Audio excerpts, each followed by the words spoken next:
Dennis, kita bertemu lagi di Parimatch News Podcast, info tren dan cerita tentang sepak bola yang bikin kalian makin update. Episode kali ini kita akan membahas Piala Dunia Antar Klub 2025 menuju babak-babak akhir, siapa yang akan jadi juaranya. Tapi sebelum kita mulai, jangan lupa di-subscribe biar kalian gak ketinggalan berita tentang sepak bola luar dan dalam negeri. Jadi Piala Dunia Antar Klub ini tuh punya banyak banget tim-tim unggulan, punya banyak banget kejutan-kejutan, dan juga punya banyak banget hal-hal seru. Sampai nanti bakalan kita bahas pemain-pemain muda dan pemain-pemain yang jadi sorotan. Seperti apa? Yuk kita bahas bareng-bareng.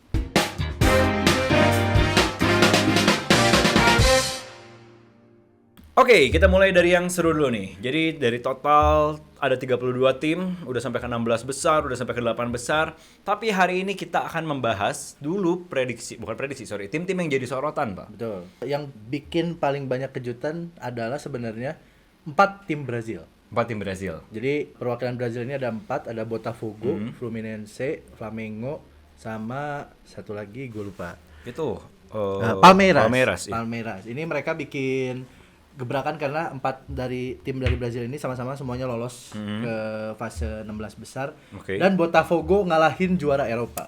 Itu dia. Paris Saint-Germain yang lagi sangat menggila dikalahin sama Botafogo di fase grup dengan skor tipis sebenarnya 1-0. Iya. Cuma tetap aja itu kejutan. Kejutan. Gak ada yang nyangka kalau PSG itu bisa dikalahin ya sama Botafogo. Apalagi Botafogo lagi lawan. Betul. Tim yang secara ini PSG itu kalau nggak salah di grupnya sama Botafogo terus Ada Atletico Madrid.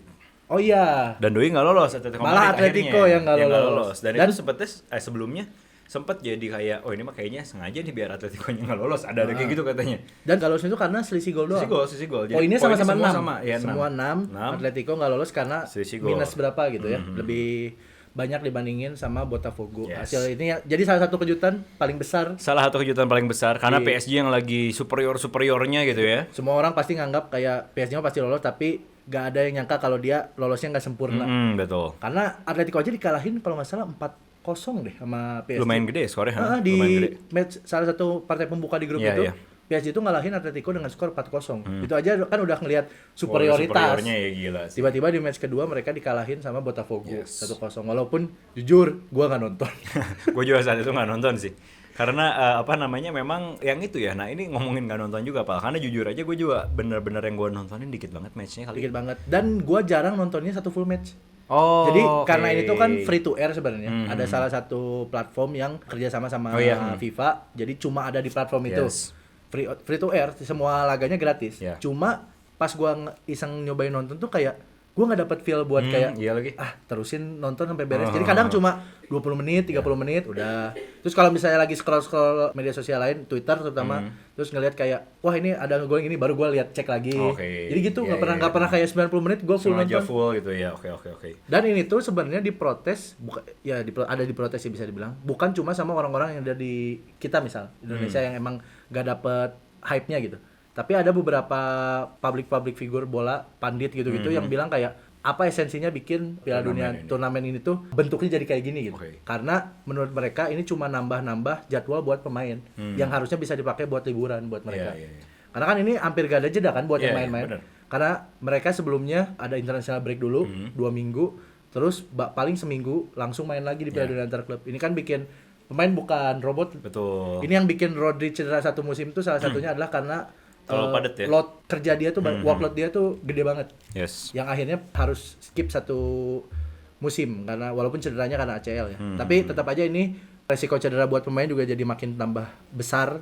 Itu yang bikin sempat kemarin diprotes karena sistemnya jadi kayak gini. Banyak yang bilang kayak udahlah Piala Dunia Antar Klub mah kayak biasa aja di pertengahan musim terus cuma seminggu 2 minggu. Ya. Itu udah paling bener. Tapi mungkin bisa jadi karena kita nggak biasa sama sistem yang kayak gini. Tapi kalau soal padatnya, gue setuju. Ini membebani pemain sebenarnya. Walaupun ini yang baru digelar pertama dan dia sama masih pro kontra juga. Nanti mungkin karena pertama ini hype-nya belum bla bla bla. Cuman mungkin di tahun-tahun ke depan akan jadi turnamen bergengsi. Tapi ya let's see lah ya. Bakalan kayak gimana. Cuman so far sih gue juga sama ngerasa kayak belum terlalu excited. Entah deh nanti di babak-babak menuju final, ya, semifinal, dekat-dekat final. ya itu. Tapi ujung-ujungnya bakal jadi kayak kerasa tim-tim Eropa lagi Tuh, sih. walaupun warnanya agak beda, Pak. Iya sih, ya. Stadionnya main di Amerika. Gue juga sempat mikir gitu apa. Dan nanti. itu Amerika lagi panas banget sekarang. Iya, betul. Bahkan sampai ada water break. Iya, betul. Itu tuh kalau udah ada water break udah pasti panasnya misal di atas 30 mungkin ya, 30 40 gitu. Makanya ada water break dulu ya. Heeh. Bahkan ada beberapa komentar dari pemain yang udah ya, Borussia Dortmund. Oke. Ada salah satu grup matchnya itu pemain cadangan gak di bench, di locker room saking panasnya. Wah. Baru babak kedua, karena babak kedua kan ada potensi main kan. Jadi baru pemanasan di bench mereka. Beli itu yang gini-gini kipas yang bisa ke muka tuh buat konser. Kenapa mereka nggak beli itu? Kalau misalnya lu pernah nyalanin ini dah. Lagi. Gimana kalau main sambil di ini? Ambil gini-gini. Gak akan bisa. Bela ribu bola. Gak akan bisa gila. Nah tapi itu tadi, jadi walaupun gue juga sempet ngerasa ini apa kayak UCL ya ujung-ujungnya nanti semifinalnya juga tim Eropa semua lagi. ya. Tapi ya mungkin vibe-nya aja agak beda dari stadionnya, dari lain-lainnya lah. Nah ngomongin soal cuacanya lagi panas, ada juga salah satu ini udah agak lama sih kemarin. Lagi Benfica lawan Chelsea. Chelsea ya. Di 16 besar itu ada juga satu fenomena terjadi badai. Badai oke. petir. Oh iya, sempat makanya di stop. sempat di ya, menit benar. 85, Ditunda. sisa 5 menit di stop karena udah parah banget sampai di stadionnya juga muncul peringatan yang penontonnya itu harus agak dievakuasi dulu. Pemain semua kalau ke room, pinggir, baru akhirnya dilanjutin pertandingannya. Dan itu pas dilanjutin Benfica dapat penalti di babak injury Di time. injury time. Akhirnya masuk ke extra time cuma tetap aja dibantai Chelsea 4-1. Chelsea-nya menggila lah di situ lah. Nah, jadi ini memang yang kalau misalnya kita evaluasi secara serius ya, maksudnya secara data dan lain, bisa jadi Amerika Serikat ini butuh Mbak Rara. Mbak Rara sang penghujan. Emang Mbak Rara bisa lintas negara? Oh itu nggak tahu sih, itu nggak tahu sih. Kadang-kadang ada barrier zonasi ya, betul. benar, Bisa jadi benar. Mbak Rara expertnya cuma di wilayah kita. Iya. Expert. Ya, kita itu nggak tahu lah Cuma ya kalau gimana untuk lah ya. evaluasi ini jadi evaluasi buat ntar Piala Dunia sebenarnya. Nah itu, jadi kan ini kan yang sering kita bilang lah kemarin kayak apa ya, kayak gladi resiknya nih Piala Dunia nih. Nanti Kalau mobilisasinya sekarang gimana. banyak hal-hal yang masih belum sempurna, nah Piala Dunia kan nggak bisa kayak gini nih sebenarnya nih. Betul. Karena Piala Dunia jauh lebih bergengsi. Jauh lebih bergengsi lah. Terus orang-orang juga jauh lebih hype sama Piala Dunia. Yes. Kalau sekarang tuh kesalahan pasti orang kayak ya udahlah. Ya udah nggak terlalu, matanya juga nggak terlalu kesana kan orang. Nah, itu mungkin jadi faktor Amerika nanti selaku tuan rumah ya. Walaupun mereka sama Meksiko dan Kanada. Ya betul. Cuma tetap aja Amerika pasti jadi salah satu Pusatnya lah. Tetap harus ada evaluasi sih untuk Piala Dunia. Iya, dan tadi ya kita balik lagi ke tim-tim. Tim-tim Brazil sempat mendominasi. Salah satunya lagi, Pak, Flamengo yang berada di Flamengo. grup D itu berhasil jadi juara grup di atas Chelsea. Ini juga lumayan mengejutkan. Karena mereka juga berhasil ngalahin Chelsea ya. Yes, betul. Dan itu ada salah satu mantan pemainnya Chelsea dan mantan pemain Arsenal ada Jorginho di situ. Betul. Baru masuk langsung jadi tumpuan di lini tengah. Cuma jujur gue agak sedih sih Kenapa tuh? karena Mamelodi Sundowns Mobil Sundowns yang favorit lo ya. tersingkir. Walaupun dia sempat menang loh. Dia menang match pertama menang, seri sekali, peringkat 3 dia. Mamelodi Sundowns sebelum waktunya lah ya untuk Mamelodi Mamelodi Sundowns. Sundowns ini Lu udah sempat bersinarnya masih nanti. order jersey-nya langsung kan dari Gue bukan cuma order jersey, gue bikin fanbase. Isinya cuma gue, gak ada yang tahu. Orang lain gak ada yang tahu Mamelodi Sundowns. Tapi ini yang menarik ya. Jadi tim-tim walaupun masih lah sebenarnya ya nih kalau kita lihat ulang nih yang kita bahas yang grup dulu ya yang kemarin ya. Karena kita pengen bahas yang tim. Palmeiras kan berhasil lolos. Betul. Porto yang nggak lolos. Nah itu juga salah itu satu walaupun kejutan. ini. Cuman yang ada lumayan lagi adalah si Salzburg nggak lolos tapi Al Hilal lolos. Jadi wakil Asia juga ada wakil Asia. Ya walaupun Salzburg juga bukan tim yang Bagus terlalu gimana besar sih, ya. ya. Ya tapi bagian dari salah satu grup yang namanya itu ada RB depannya itu Ya. kan salah satu sponsor mereka. Betul. Nah berarti yang dapat poin maksimal di grup itu cuma City sama Madrid ya. City sama Madrid yang City poin itu kalau nggak salah 9 sempurna deh. ya. Mereka menang Kita cek semua. dulu. Madrid juga iya deh. Soalnya Juventus kalah sama Madrid. Madrid 7 cuy. Dia draw ada seri sekali lawan Al Hilal ya. Iya lawan Al Hilal dia Al draw. Hilal seri. Gitu. Berarti cuma City dong. Cuman City doang yang dapat poin sempurna ya. Ya betul. Bayern juga enggak ya? Bayern enggak. Bayern tuh ada di Bayern. peringkat 2 malah dia di bawah Benfica. Oh, berarti Kalah sekali dia. oh iya sama Benfica-nya kalah. Iya. Berarti cuma City. Cuman City. Itu artinya maksudnya sebenarnya secara persaingan lumayan merata ya. Lumayan merata. Lumayan merata. Ini buat tim-tim kayak gitu juga ada beberapa yang langsung mainin pemain baru mereka. Kayak City Iya, tuh betul. langsung Reinders langsung main, Ryan Cherki main, Ed Nuri main. Iya. Terus juga di Madrid Trent langsung jadi pemain Oh iya inti betul. di kanan. Walaupun belum sebegitu memuaskan buat Iya. buat fans ya. Cuma karena Madrid masih belum bisa mainin Carvajal kayaknya. Masih pemulihan cedera. Gue juga nggak terlalu update soal cedera pemain-pemain Madrid, tapi Trent nih jadi lagi lumayan sering main ya. Karena dia juga harus diadaptasi secepat mungkin ke sistem barunya Xabi Alonso. Iya, iya. Tapi kalau untuk Madrid sih masih jadi kandidat menurut gua. Masih jadi kandidat. Madrid, PSG, terus City sama Bayern kayaknya. Itu yang jadi kandidat juga. Nah, itu yang nanti bakalan kita bahas lebih dalam ya. Tapi sebelum kita lanjut, buat kalian yang nggak mau ketinggalan tentang berita Piala Dunia Antar Klub, langsung aja ke website kita di padematch.news karena di situ beritanya paling update, lengkap dan juga bebas iklan. Kalian bisa cek dulu ya. Nah, next, sebelum kita ke prediksi juara, ada lagi satu kejadian yang di luar tadi ya.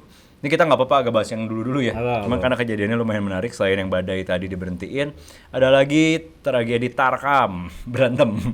Oh, River Plate. Dumfries lawan Acuna. Acuna, yes. Wah, Itu mereka dari match udah sering ketemu dan sering bentrok. Sering bentrok memang. Sering bentrok sampai berkali-kali harus dipisahin sama wasit sama teman-temannya juga. Pas di akhir setelah peluit panjang, itu Dumfries kayak ngasih gestur kalau mau berantem ayo betul. Di luar gitu. Itu sampai dihalangin sama teman-temannya. Banyak banget. Dikejar sama teman-temannya. Ya, bener. Itu kayaknya mereka bisa baku hantam dah kalau di luar. Baku hantam sih di luar. Jadi kalau dilihat di sosial media itu ada versi yang menyebutkan si siapa tuh namanya Dumfries-nya awalnya kalau nggak salah ke Acuna tuh bilang kayak yang lu mau main bola atau apa sih dari tadi katanya. Karena lumayan keras. Ya, dianggap keras. Udah gitu ada lagi gestur dari Acuna yang nunjukin deckernya kalau nggak salah shieldnya ada logo Piala Dunianya. Nah, kalau nggak salah ada gitu-gitulah. Dan gue juga sempat dapat rumor kalau beef antara mereka tuh udah dari Piala Dunia. Kan sempat bentrok juga Argentina Belanda itu bentrok. Salah 2022 seru banget juga. Itu. Bentrok juga kan. Seru banget itu. Itu yang pas beres adu penalti pemain Argentina pada ngeliatin pemain Belanda semua baru lari ke ini kan. Wah, itu sempat itu juga. Selebrasi Messi yang gini. Iya, karena udah panas banget kan itu match-nya kan. Jadi maksudnya kebawa lah ya. Kebawa. Dan kemarin. Ada yang ini agak susah banget nih gue nemu videonya juga kayak udah banyak dihapus deh. Yang itu loh yang dia nunjukin deckernya. Nah makanya si Dumfries-nya kesel banget tuh. Si itu ambil gini. Wah kayak kesel banget dia makanya diajak berantem di lorong itu kesel banget sih paling gitu. Kalau kayak gitu sih. Main abis capek main 90 menit bola. Mau menang mau kalah maksudnya badan lagi capek ya. Udah gitu malas juga capek. Kalau kayak gitu kayaknya enggak usah diajak ke lorong, pukul di tempat dah. Langsung sih. Mau sanksi larangan bermain subur hidup enggak apa-apa ya. Pukul di tempat kayak gitu. Itulah ya jadi trivianya walaupun katanya cuman match kayak pramusim doang apa gimana tapi ternyata masih seketat itu ya. Ada pertemuan juga, ada gengsi dan pertemuan yang dari sebelumnya juga. Cuma maksudnya kan kayak Dumfries sama Acuna ini rada personal sebenarnya. Betul, jatuhnya personal. Kalau River Plate sama Internya kan maksudnya jarang ketemu dan kayaknya biasa aja sih enggak ini. Cuma ini personal lah. Di masa lalu ada sesuatu akhirnya jadi konflik lagi. Nah, selanjutnya kita akan masuk ke zona prediksi dulu nih. Kita langsung aja, kita bakalan ngeprediksi yang kira-kira berpeluang besar menjadi juara. Nah, sebelum lo bahas dari versi lo, Pal, ini ada peluang juara dari Opta Analyst. Jadi ini tuh pas sebelum kompetisinya mulai, kayak sebelumnya deh kalau nggak salah. Dia tuh udah dengan 3 tahun sebelum? belum tahu bakalan ada kompetisi ini dong. 3 tahun sebelum? Keren. Dia bikin dari data statistik dan lain-lain, dia punya data itu peluang untuk jadi juara. Paling besar itu ada di PSG, 18,5%. Manchester City itu di 17,8%, nggak terlalu jauh. Terus ada Bayern Munchen di 12,8%, Inter Milan di 12,3%, dan Real Madrid di 9,8%. 5 tim itu yang diprediksi jadi juara secara statistik. Ini Madrid di 5 ya? Madrid di 5, karena mungkin kalau gue ngelihat karena musim lalu gagal. Madridnya gagal dan Inter kan masuk ke final UCL, makanya dia lumayan. Ya, dan Inter maksudnya bersaing buat treble tuh sampai titik darah penghabisan. Dia benar-benar bersaing juga. Lawan Napoli sampai matchday terakhir di Coppa walaupun kalah sama Milan ya, sama tim tetangga di semifinal, dan terakhir dibantai PSG. Ya, tapi dia punya peluang treble. Nah, dari lu sendiri nih melihat peluang yang berdasarkan data statistik ini gimana menurut?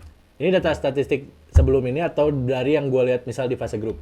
Oh enggak, maksud gue kan ini kan data statistik. Pasti lu punya versi lu dong. Nah, versi lu gimana? Gue setuju 3 tim yang paling atas, PSG, City, sama Bayern. Cuma yang menurut gue Madrid masih lebih di atas Inter peluangnya. Kalaupun mungkin ada yang ketukar-tukar, PSG tetap kandidat paling kuat. Ya, sama gue juga. Karena mereka lagi gacor banget, on fire banget. Yang keduanya City karena banyak pemain baru dan pemain barunya kelihatan langsung nyetel kemarin juga di fase grup terutama. Madrid di bawah pelatih baru menurut gue masih layak diperhitungkan lah. Karena walaupun Mbappe lagi cedera kan, nggak main sama sekali sejauh ini. itu jadi nggak bikin tim mereka langsung kelihatan drop. Oke. Karena di bawah Xabi ini kelihatan banget kalau dia ngejunjung banget kolektivitas. Jadi kalau Madrid itu dari dulu kan selalu terkenal individu kan. Iya, iya. Kalau individunya jago, entah gimana caranya Madrid bisa keluar dari situasi ini kan, situasi genting. Tapi kalau di bawah Xabi ini kelihatan kalau dia pengen ada kolektivitas. Makanya rumor-rumornya muncul kayak Vini disuruh banyak defense, disuruh banyak lari dan sebagainya. Akhirnya bikin menurut gua Madridnya Xabi ini masih layak diperhitungkan. Oke. Dan terakhir Bayern sih. Kalau Bayern ya? Inter gua nggak tahu kenapa kayaknya di Piala Dunia ini ditambah kaya kemarin karena ngelihat dibantai kali ya. Itu sih Sama mungkin PSG sih. jadi agak turun dan mereka ditinggal pelatihnya. Itu dia. Itu dia yang Pelatih yang paling menurut jadi- gua salah satu pelatih terbaik di Eropa, dia malah ke Arab. Simon Inzaghi akhirnya diganti sama Christian Chivu. Ini yang bikin menurut gua peluangnya kayaknya nggak sebesar 4 tim tadi. PSG, City, Madrid sama Bayern. Nah itu juga yang lumayan menarik adalah dari Inter ya yang tadi ya. Inter benar-benar ditinggal pelatihnya ditinggal langsung. pelatih apa ya cuman kalau secara statistik mungkin melihat performa musim lalu dan lain-lain itu yang jadi perhitungan. Nah cuman kalau gue yang menyoroti lagi adalah sama si Madrid sih. Iya. Madrid kayaknya patut diperhitungkan dan dari si Florentino Perez-nya juga dia berambisi soalnya. Dia mau mengeluarkan bonus sekian katanya kalau Madrid bisa jadi juara. Berarti selain bonus maksudnya prize pool-nya juga gede kan? Prize pool-nya gede. Prize pool-nya gede buat ini maksudnya akan sangat membantu keuangan Betul. klub lah. Walaupun Madrid kita tahu klub kaya. Betul. Cuma tetap sudah aja banyak butuh uang. Ya, uang. tambahan lumayan PSG, lah City, ya. Madrid itu tim kaya semua cuma tetap aja. Iya. Butuh tambahan-tambahan apalagi mereka juga kayaknya masih ngincar beberapa pemain buat ngarungin musim depan. Oke. Jadi faktor-faktor kayak gitu juga bakal jadi penentu gimana mereka ambisi mereka untuk menyelesaikan si Piala Dunia antar klub ini. Kalau misalnya yang tersisa udah tim-tim besar kayaknya bakal lebih menarik deh. Karena Ya, maksudnya mereka akan lebih ngerahin kekuatan mereka Full, lebih full ya. lah. Dibandingin mungkin fase Saat grup bertemu, atau 16 besar masih ada yang ngerem coba-coba lah. pemain juga. Masih ada yang ngerem. Starting line up juga nggak selalu pemain yang inti. Betul. Faktor gitulah. Berarti dari lo masih PSG lah ya, masih paling favorit ya. Sejauh ini PSG. Gue juga mungkin bisa nilai sama lah. Kalau gue masih antara PSG atau Madrid sih. Gue ngelihat Madrid suka punya faktor-faktor tertentu apalagi Ya. ini Piala Dunia antar klub pertama. Jadi ya itu menurut gue Madrid sih pasti masih punya ambisi ya karena Piala Dunia antar klub pertama mereka pasti pengen gelarnya jadi punya mereka yang pertama Ya, ini. dan Madrid kan udah kebiasa kalau mereka ini King of the King. King of the King. Salah satu klub dari terbesar turnamen-turnamenan tuh mereka tuh udah biasa, udah hatam lah. Di Liga Champions juga mereka kan selalu membanggakan gelar terbanyak itu. Betul. Mereka selalu kelihatan lah Madrid ini tim yang berambisi untuk jadi yang terbaik di Yes, setiap yes. kompetisi. Jadi ya pastilah. Yes, jadi itulah ya prediksi kita. Nanti bakalan kita lihat juga siapa yang akan jadi juaranya. Dan kalau misalnya kalian punya tim jagoan kalian atau prediksi kalian, jangan lupa juga tinggalin di kolom komentar biar kita tahu nih kira-kira yang paling banyak nih menurut netizen siapa ya yang bakalan Ya, jadi juara. betul. Nah, kalau tadi kita udah bahas performa tiap tim-timnya sampai prediksi siapa yang akan jadi juara, di kompetisi ini ada beberapa pemain yang jadi sorotan. Cuman kalau Oke. gue pengen ngerucutin ke pemain-pemain mudanya. Oke. Ada siapa aja menurut lo? Kemarin tuh terutama di fase grup ya, yang lumayan sering menarik perhatian tuh ada pemain mudanya Juventus. Oke. Dia umur baru 20 tahun, tapi udah dikasih nomor punggung 10 Oh, dari musim lalu apa 2 musim terakhir. ini bukan hal yang biasa tuh Wajar, ya, iya. agak-agak berat tuh, agak Maksudnya berat tuh. 10 Juventus itu keramat. Oh, keramat. Dulu dipegang Del Piero, Del Piero. terus Paulo Dybala sempat, Pogba sempat, nama-nama besar kan Iya, itu. iya, iya. Sekarang jatuh ke anak muda namanya Kenan Yildiz. Dia pemain asal Turki, biasanya main winger kiri. Oke. Dia salah satu yang paling skillful lah saat ini di skuadnya Juventus. Dan kemarin yang luar biasa itu dia bikin satu assist ke gawang yang dicetak sama Vlahovic ke gawang City. Itu assistnya keren banget. Oke. Untuk ukuran pemain muda punya visi kayak gitu, Yeah. dan dia dia bisa attacking midfield sih. Tapi maksudnya dia kan lebih sering beroperasi di kiri kan dibanding jadi playmaker. Dia bisa bikin satu assist yang oke banget. Dia narik perhatian banyak klub lah. Ini menurut gua kalau misalnya nggak cepet-cepet dipagerin sama Juventus, Banyak yang musim lirik. depan atau 2 musim lagi pasti banyak klub yang secara finansial lebih kuat buat mau narik dia deh. Oke. Terutama ke Liga Inggris atau ke Spanyol antara Barca Madrid gitu pasti ada yang mulai ngelirik nih. Iya, iya, iya. Kalau bakat kayak gini misal kita tahu kan maksudnya Serie A secara finansial nggak sekuat klub-klub Inggris, terus Oke. Barca Madrid, PSG atau bahkan Munchen. Jadi ketika misal digoyang sama angka yang lumayan tinggi, pasti klubnya juga mau sebagus apapun pemainnya pasti rada mikir lah. Ya. Misal tiba-tiba Yildiz ditawar 100 juta, ya mikir lah, nggak akan Betul, mungkin langsung betul. ditolak.